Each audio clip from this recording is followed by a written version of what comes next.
Dr. James Dowd, author of the Vitamin D Cure.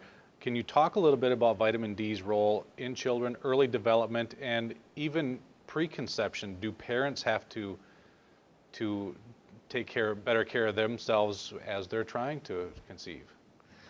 Yes, I'm a really strong advocate of nutrition and, if necessary, targeted supplementation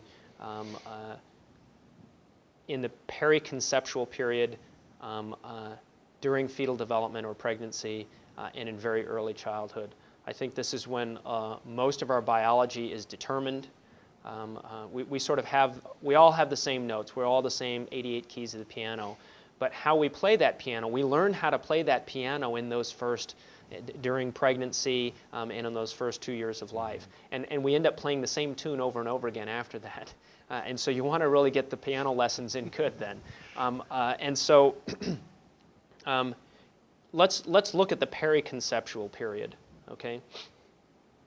This is like farming, okay? The soil has to be good before you plant the seed, or what's the point, right? You can put a lot of fertilizer on afterwards, but if the soil is lousy, it still isn't going to be optimal, all right? So it's important for a woman who's thinking about conception to really think ahead. Initially, I thought this was truly, I heard some movie star and some things say, well, I'm preparing my body for pregnancy. And I was like, what are you talking about, lady? Okay, this is what she's talking about, okay? She's talking about this idea of making the soil fertile for the growth and development of this new human being. And it involves diet, making sure you're getting enough protein and that you have enough protein stores.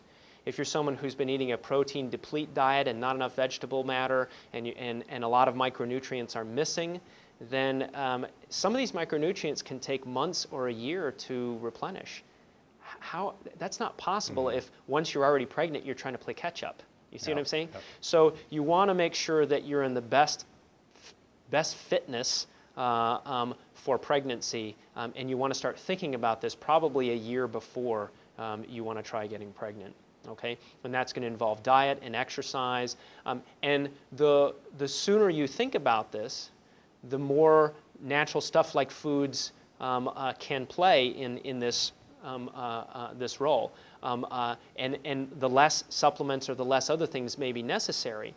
The closer you get to go time, or the starting gun, the more these targeted supplements become more important because you haven't spent enough time and given yourself enough lead time.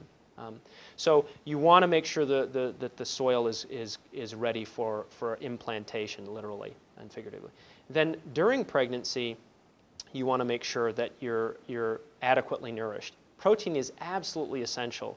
I mean, you think about it, the human being, a fetus is a construction project, okay?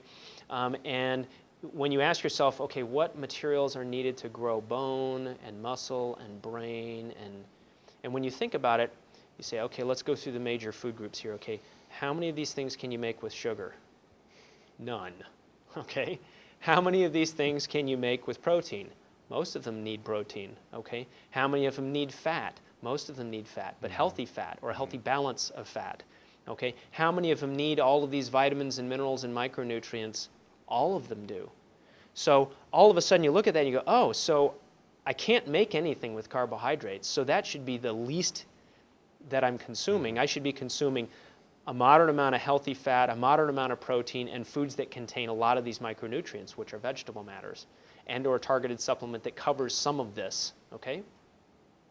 So you want to make sure that you're getting these things during pregnancy, because this is where the rubber is meeting the road for the first time, and where you're actually constructing these things. And you're building the foundation during fetal development, and that's critical to the function of the entire unit for the rest of their life.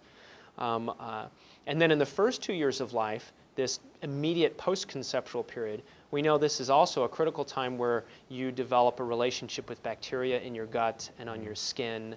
The brain is still doing a tremendous amount of development in those first 2 years. Think about it. You learn how to walk. You learn how to talk and communicate. You learn emotions and how to use them. this is a lot of stuff to learn. I mean, anybody who's had, we had this unfortunate accident with Gabby Gifford and a brain injury, and she's having to relearn all of these things. Go ask her if it's not difficult. Sure, it's difficult, but new babies do this every day. They're doing this, and they're doing that hard work, and it takes 24/7. They're working on it, okay? And they need the building blocks to make sure all of that's going off without a hitch, okay? So periconceptual, you want to make sure the soil is fertile during fetal development because everything is under construction and you're building the foundation. Immediate post-conceptual because you're learning adaptive things for your immediate environment. You're learning how to interact with your environment, physically interact with your environment, emotionally interact with your environment, and verbally interact with your environment, and you're establishing a relationship with all of these bacteria. So key time frame here.